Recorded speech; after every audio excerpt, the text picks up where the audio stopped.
그 개와 고양이는 서로 견원지간인데 한 우리에 넣어보았습니다.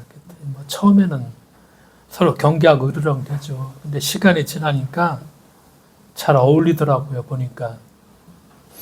다음엔 한번 또 새하고 돼지하고 염소를 넣어보았죠. 이 동물들도 시간이 조금 더 걸렸지만 결국에는 함께 지낼 수가 있었습니다.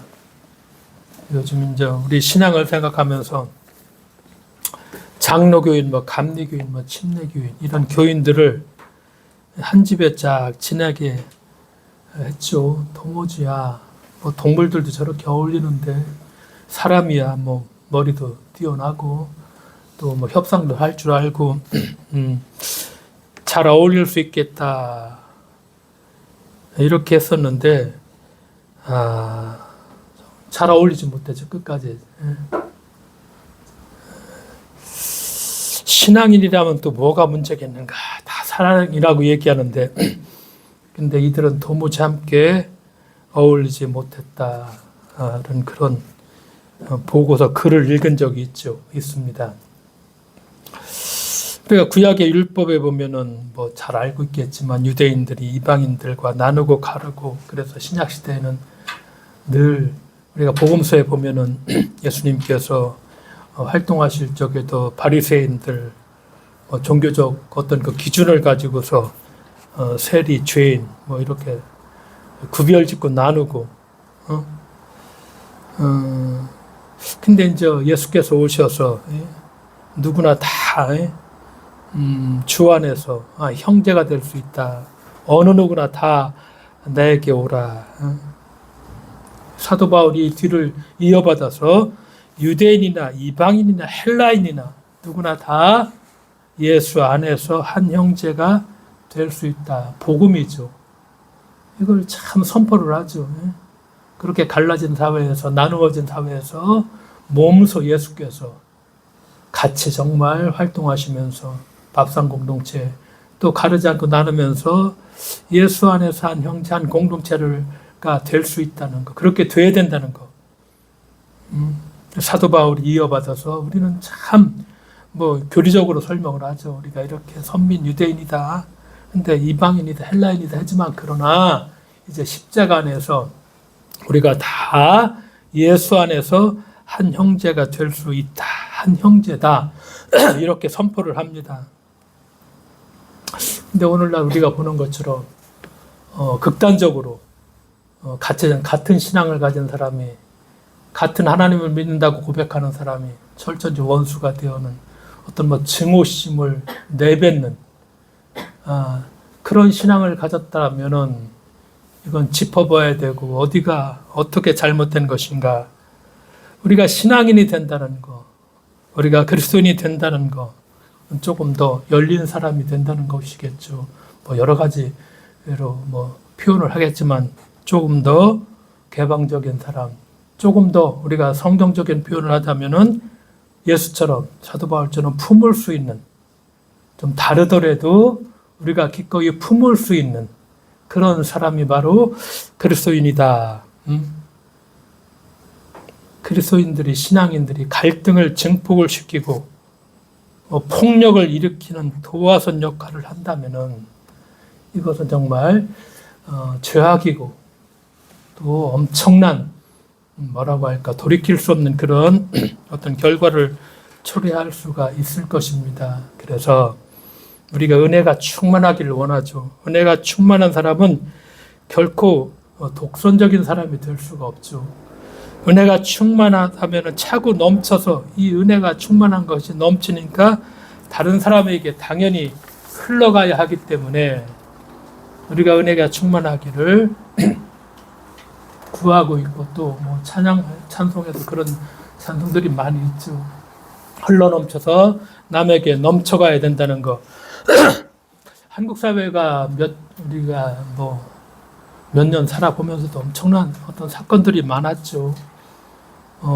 며칠 전에 지금도 끝나지 않았지만 산불로 인해서 참 어떤 기후변화도 여기는 영향이 있을 것이고 지형 여러 가지 원인이 있을 것이고 또 보니까 세이브 코리아 손현보 목사가 이것도 또 이것 음모론을 얘기하면서 어떻게 이렇게 경상도에서만 이 산불이 이렇게 낼 수 있겠느냐, 뭐 전환길 간첩 얘기하면서 이런 얘기를 퍼나르고 있으면서 이렇게 산불로 뭐 보는 것처럼 초토화가 됐죠. 마을이 다 잃어버리고 갈 데 없는 사람들, 이런 사람들에 대한 어떤 위로 또 어떤 적절한 정부의 조치 이런 것들이 당연히 있어야 될 것이고 같이 뭐 공감하고 그렇죠. 계엄도 마찬가지죠. 3월 중에는 끝날이라 생각을 했죠. 이제는 좀 일상의 정상적인 국가가 될 수 있겠다. 3월은 넘기지 않겠다 했지만은 기약이 없어져 버리고 이 갈등은 더 도화돼서 이제 서로 마음의 내전이 이미 시작됐죠. 그리고 이것은 어떻게 흘러갈지 모르는, 어떻게 한국 사회가 어떤 사회가 앞으로 될지 모르는 이 결과에 따라서 우리 사회가 어떻게 후진할 수도 있고 퇴양할 수도 있고 그런 여러 가지 결과들이 우리들 앞에 놓여 있게 되고 그러다 보니까 어떤 뭐 많은 사람들이 참기 힘든 그 아픔 가운데 있으면서도 참고 산다는 그런 뭐라고 그렇죠. 속으로 아픔을 참 끙끙 참고 사는 사람들이 많이 있죠. 여러 차례 끔찍한 사고가 났음에도 불구하고 그런 사고가 세월호라든지 이태원이라든지 뭐 우리가 말했던 것처럼 홍수가 난 그런 사태라든가 어떤 최일병 사건 이런 사건들이 잘 좀 처리가 돼서 아픔을 잘 치유하고 그 상처가 좀 잘 아물어져서 그것이 어떤 우리 사회에 서로 화합하는 그런 어떤 결과를 좀 가져와야 되는데 아직까지도 하나가 풀리지 않았으니까 응어리진 사람들이 너무나 많이 있고 그 응어리진 것을 풀지 못하고 살아가게 되죠. 거기다 이런 사태까지 겹쳤으니까 그러니까 속으로 끙끙 앓고 있는 사람들 그러니까 자기 아픔을 받아줄 대상이 없을 수도 있고 그것이 자기 약점이 될까 봐 어떻게 아픔을 또 표현할지 모르거나 자기가 무너지면 다 무너진다는 어떤 책임감 그냥 고통을 때때로 끌어안고 사는 사람들이 우리 사회에 참 많다 하는 것을 느낄 때가 있습니다. 성경의 하나님은 고치시는 분, 치유하시는 분 우리가 가끔 이런 표현을 하죠. 예레미야서 17장 14절에 야훼여 저를 어루만져 마음의 상처를 고쳐주십시오. 저를 붙들어 주시어 성한 몸이 되게 하여 주십시오. 예레미야가 그렇게 고백을 하죠. 야훼여 저를 어루만져 마음의 상처를 고쳐주십시오. 저를 붙들어 주시고 성한 몸이 되게 하여 주십시오. 우리는 그래서 고쳐주시는 하나님, 그 고쳐주시는 하나님, 그 하나님을 우리가 고백하고 또 믿고 있는가? 로마서 8장 26절에 바울이 그렇게 고백하죠. 이와 같이 성령도 우리의 연약함을 도우시나니 우리는 마땅히 기도할 바를 알지 못하나 오직 성령이 말할 수 없는 탄식으로 우리를 위해서 친히 간구해 주신다. 주체할 수 없는 슬픔 속에서 나는 어떻게 기도할 줄 모르나 그러나 성령이 내 마음을 살펴주시고 내 영혼을 어루만져 주시는 그 하나님께서 또 탄식하는 우리의 기도를 들어주신다. 이렇게 고백을 하죠. 절망과 탄식 속에서 때때로 우리는 어찌할 줄 모르죠. 우리의 연약함을 그러나 성령께서는 도와주신다. 말할 수 없는 탄식으로 우리를 위해서 친히 간구해 주신다. 이렇게 말씀을 합니다. 우리가 간혹 살다 보면은 순수한 행복, 순수한 오로지 꽃길만 걷게 해달라 그런 표현을 쓸 때가 많이 있죠. 물론 그것이 이루어지기보다는 마음의 바람이라도 할 수 있겠지만은 100%의 순수한 단맛을 꿈꾸며 살고 있지만 그러나 그런 것은 어디에도 없죠. 인간의 숨도 마찬가지죠. 우리의 몸을 필요로 하는 것은 딱 산소뿐이죠. 그러나 우리가 딱 숨을 쉬어서 이 공기를 마실 적에 100%의 순수한 산소만을 호흡하지 않죠. 뭐가 들어있죠? 질소와 이산화탄소 등 우리 몸에 전혀 필요치 않은 것들도 함께 들어옵니다. 산소만 100% 들어 마실 수 없죠. 왜냐하면 100% 순수한 산소는 모든 것을 순식간에 불태워 버릴 것이기 때문에.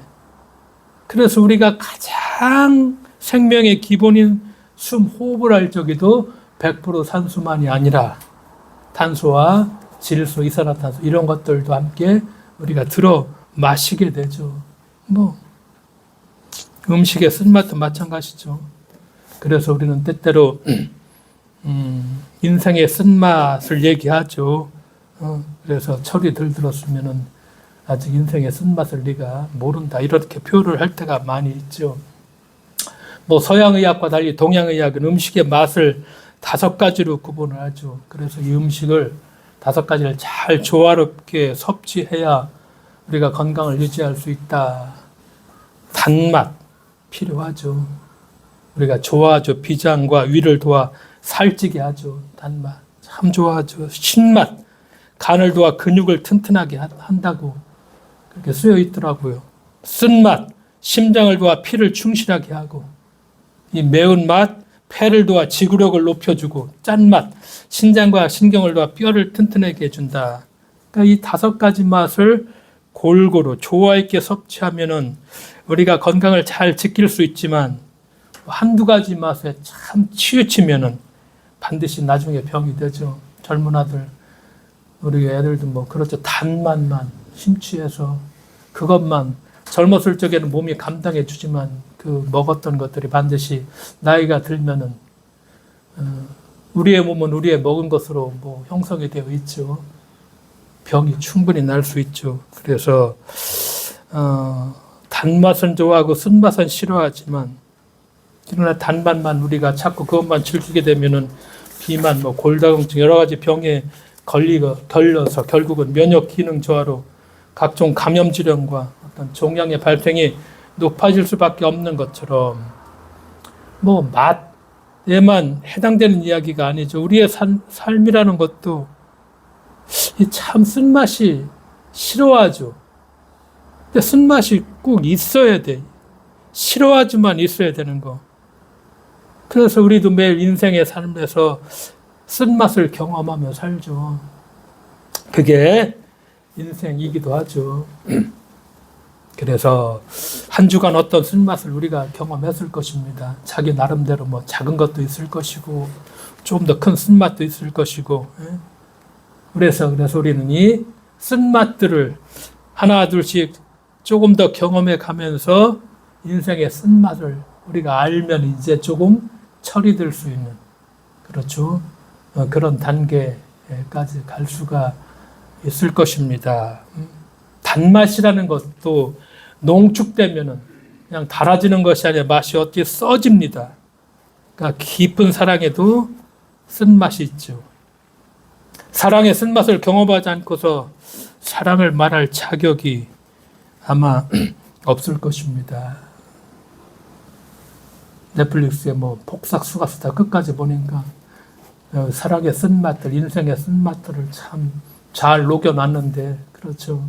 이런 인생의 쓴맛들이 삶을 조금 더 뭐라고 할까, 지혜롭게 하고 성숙하게 하고 다른 것들을 좀 더 돌아볼 수 있게 하고, 그렇죠. 인생의 쓴맛, 사랑의 쓴맛, 우정의 쓴맛, 이별의 쓴맛, 실패의 쓴맛 등 우리가 오늘도 온갖 쓴맛을 어떤 때는 약간 맛을 보면서 조금 더 깊이 좀 경험하면서 그렇게 우리가 오늘을 살아가죠. 그래서 인생의 쓴맛을 우리가 어떻게 받아들이며 살아가고 있는가, 이 쓴맛에 대한 나의 태도와 반응은 어떤 것인가, 조금 더 우리가 인생을 깊이 나이가 들어간다면 그냥 이런 것들 저런 것들도 뭐라고 할까, 잘 받아들이고 내 속에서 좀 융합을 시킨다고 할까, 그렇지, 이것도 나에게 필요한 것이야 하면서 그냥 좀 덤덤하게, 그냥 좀 너그럽게 가시처럼 톡 쏘면서 받아들이는 것이 아니라 조금 더 너그럽게 그렇게 받아들일 수 있는 그런 마음의 어떤 그 여유들을 우리가 배워 나가야 될 것이고, 아직 그런 것들을 제대로 배워 나가지 못한다면 우리가 아직도 참 나이는 들었지만 참 어린아이들이라도 이렇게 얘기도 할 수 있을 것입니다. 오늘 본문에 그런 맛입니다. 참 탄원시죠. 어떤 사람이 불행한 일을 당했어. 하나님이시여, 사슴이 시냇물을 찾기에 갈급함 같이 내 영혼이 지금 주를 찾기에 정말 갈급합니다. 이게 성소로 가는 길에 한 순례자가 이제 뭐 사고, 뭐 어떤 뭐 이렇게 육체적인 사고보다도 막 비난하는데 폐를 찔러버리는, 감당할 수 없는 그런 어떤 그 사고를 당해서 이 순례의 길을 참 제대로 갈 수 없는 그런 처지에 놓여 있어서, 그래서 생각하면서 내가 정말 이 사슴이 시냇물을 찾기에 갈급한 같이 내 영혼이 주를 찾기에 갈급하다 하면서 10절에 보니까 내 뼈를 찌르는 칼같이 내 대적이 나를 비방해서, 칼처럼, 이 비방하는 말이 막 칼처럼 들어왔어. 그래서 내 뼈가 부러지는 중상을 입은 것 같이 내 마음이 너무 고통스러워. 그렇게 고백하죠. 그래서 순례자는 지금 성소 가까이에 와 있지만 6절에 보니까 내가 요단탄과 헤르몬과 미살산에서 아직 적대적인 주변 세계와 마주하고 있어. 근데 이런 상황 속에서 순례자가 이제 무리와 동행하며 내가 그 하나님의 집 성소에 안전하게 가서 거기서 하나님을 좀 찬양하게 해달라, 이런 간구를 몇 차례 계속해서 드리고 있죠. 이 시의 가장 뭐라고 할까, 주제라고 할까, 뛰어난 부분이 5절과 11절이죠. 내 영혼아, 내가 어찌하여 낙심하며 어찌하여 내 속에서 불안해하는가. 너는 하나님께 소망을 두라. 그 하나님께서 나타나서 이제 도와주심으로 말미암아 내가 그 하나님을 여전히 찬송하리로다. 이렇게 고백을 하죠. 이 시편 기자가 40편에 보면은 자신에게 말을 걸어. 나의 자신에게 말을 거는 형식을 통해서 자신이 하나님의 도움에 전적인 희망을 걸고 있음을 고백하죠. 그러면서 야, 너가 지금 이렇게 불안해했지? 네 상황이 이렇지? 근데 너 어떻게 해야 돼? 너 하나님께 소망을 두어야 돼. 그 하나님께 소망을 두고 그렇게 살아가라. 그러면은 하나님께서 반드시 나타나서 너를 도와주실 것이다. 이렇게 말씀하죠. 하나님께 소망을 두고 살아가라. 이렇게 말씀합니다. 우리가 잘 아는 사무엘상 16장 7절에 사람은 외모를 보지만 나 여호와는 중심을 본다. 그러니까 하나님은 사람의 외모, 즉 겉모양을 보지 않는다. 하나님께서는 사람의 중심이, 내 중심이 진실함, 이것을 원하신다. 내 중심이 진실하다. 내 중심. 행복한 사람이란, 그러니까 다른 사람과 나를 비교하지 않고 내가 주신 삶을 사랑하며 그렇게 사는 사람이겠죠. 근데 우리가 늘 비교하며 살죠. 비교한다는 것은 내 삶의 소망을 하나님께 둬야 되는데, 내가 누군가를 옆에서 비교한다는 것은 내 삶의 소망을 그 비교하는 대상에 둔다는 그런 말이기도 하죠. 근데 우리는 전혀 모르는 사람과 나를 비교하지는 않죠. 가까운 사람과 나를 비교하죠. 가까운 사람과 나를 비교해서 내가 갖지 못하는 것을 그가 가지고 있다면 괜히 그가 미워지죠. 멀쩡하던 내가 초라하게 느껴지죠. 사도 바울이 고백했던 것처럼 내가 나된 것은 하나님의 은혜로 된 것이니, 그래서 내게 주신 그의 은혜가 헛되지 아니하다. 내가 나된 것, 이렇게 내가 나된 것은 그게 하나님의 은혜로 된 것이야. 그러니까 내게 주신 그의 은혜가 헛되게 돼서는 안 된다. 근데 내가 누군가를 비교하며 이렇게 사는 사람은 내게 주신 하나님의 은혜를 헛되게 만드는 사람이다. 그런 사람이 참 많이 있죠. 내게 주신 하나님의 은혜, 나를 이렇게 나되게 만든 것이 하나님이시고, 그러니까 내가 거기에 감사하며 내 앞에 놓인 길을 자신 있게 내가 걸어가야 되는데, 그런 사람이 바로 사람이 중심이 진실한 사람인데, 우리가 그렇게 중심이 진실한 사람인가? 그런 진실한 사람이 돼서 그렇게 사람의 중심이 진실하다면 중심을 보시는 하나님께 소망을 두어야 된다. 이 시편 기자의 말씀을 좀 풀어서 이렇게 말씀을 드릴 수가 있습니다. 오늘도 우리가 쓴맛을 보며 오늘을 우리가 살아갈 수도 있죠. 힘들고 어려운 삶 속에 허덕이는 그런 삶을 살아갈 수도 있고 또 그런 사람들이 많기도 하고 어떤 의미에서 막다른 길에 내몰린 그런 사람들도 있고 그러니까 이제 오늘 본문의 시편 기자와 같이 그 하나님의 성소로 가는데 길에 사고를 당해. 그때 그 사고가 내 마음을 찌르는 그 비방이 내 뼈가 막 부러지는 내 뼈가 으스러지는 그런 중상을 입어. 그래서 더 이상 막 순례를 계속할 수 없게 된 그런 절망적인 삶에 돼버렸어.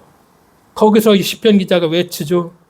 그래서 살아계신 하나님을 갈망하라. 내가 어느 때 나아가서 하나님의 얼굴을 배울고 그런데 내가 참 불안하기만 합니다. 이렇게 고백을 합니다.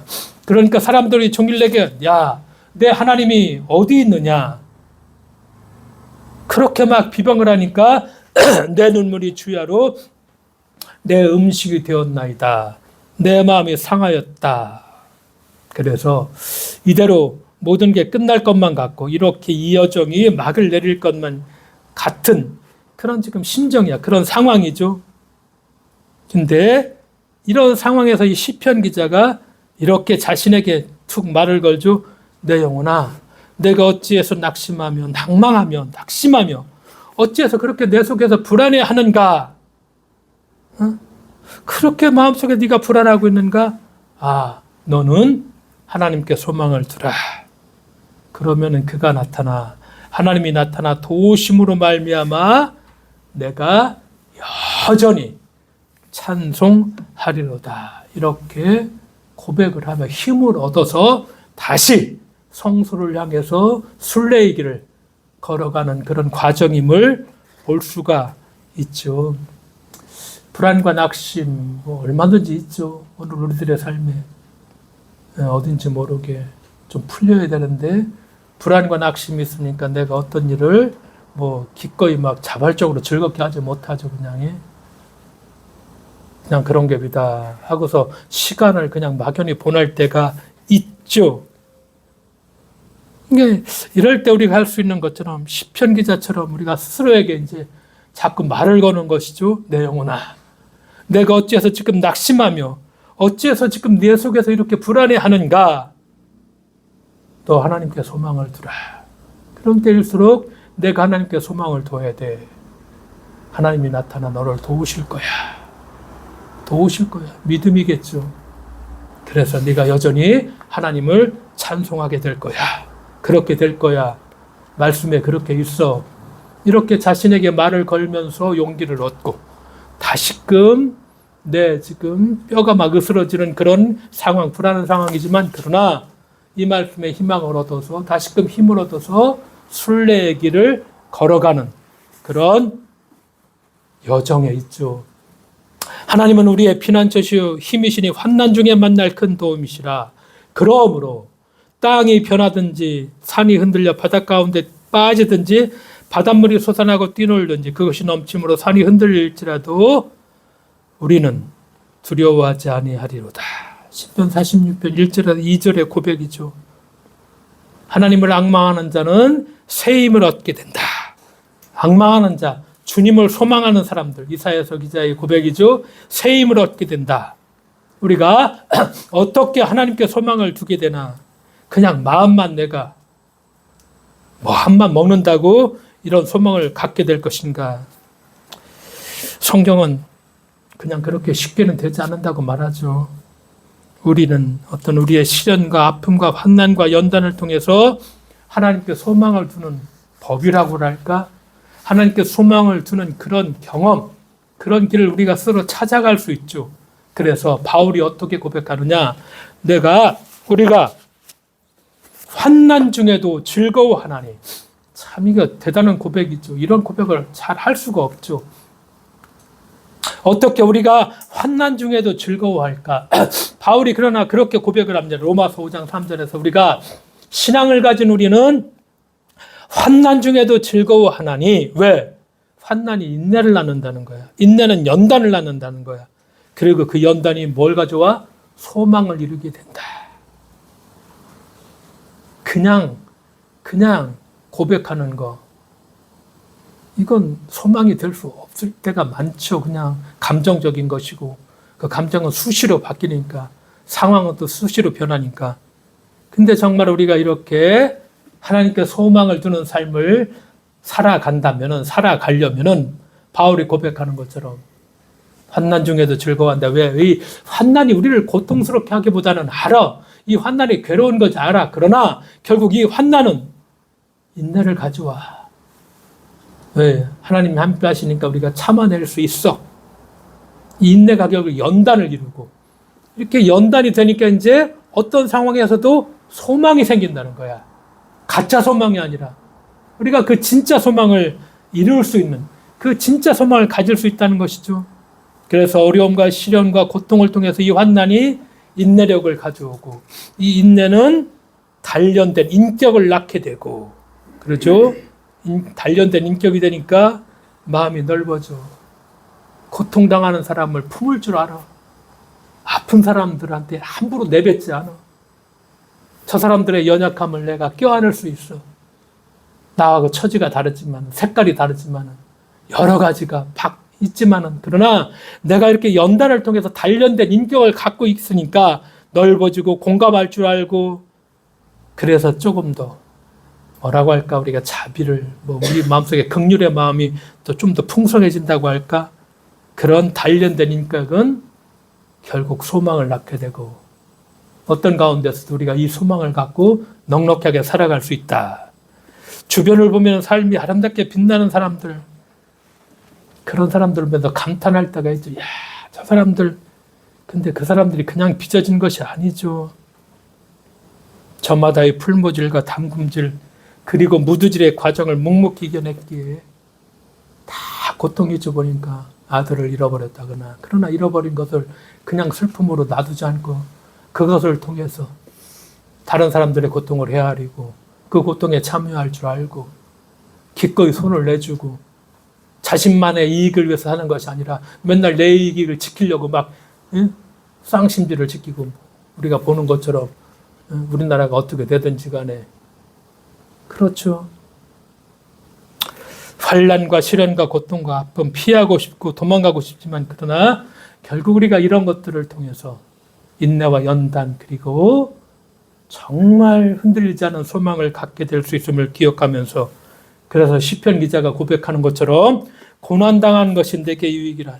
이런 고백도 참 고통스러운 어려운 고백이지만 역설적인 고백이지만 자 살아보니까 그래서 내가 주의 율례들을 배우게 되었습니다. 이렇게 고백을 하죠. 그래서 우리의 고통과 시련과 환난이 무의미한 것이 아니라 우리가 보다 넓게 하나님의 섭리를 잘 이해하지 못하지만 이것이 하나님의 섭리하에 있고 그래서 사도 바울이 고백하는 것처럼 이런 것들이 협력해서 마침내 선을 이루게 하신다. 이렇게 고백하죠. 그래서 주님께서는 너희가 환난을 당하나 담대하라. 내가 세상을 이기었노라. 그래서 바울은 이런 주님을 고백하고 믿으며 바라보며 누가 우리를 그리스도의 사랑에서 끊으리요. 환난이나 곤고나 박해나 기근이나 적신이나 위험이나 칼이나 그 어떤 것도 그리스도의 사랑에서 우리를 끊어낼 수가 없다. 이렇게 고백을 합니다.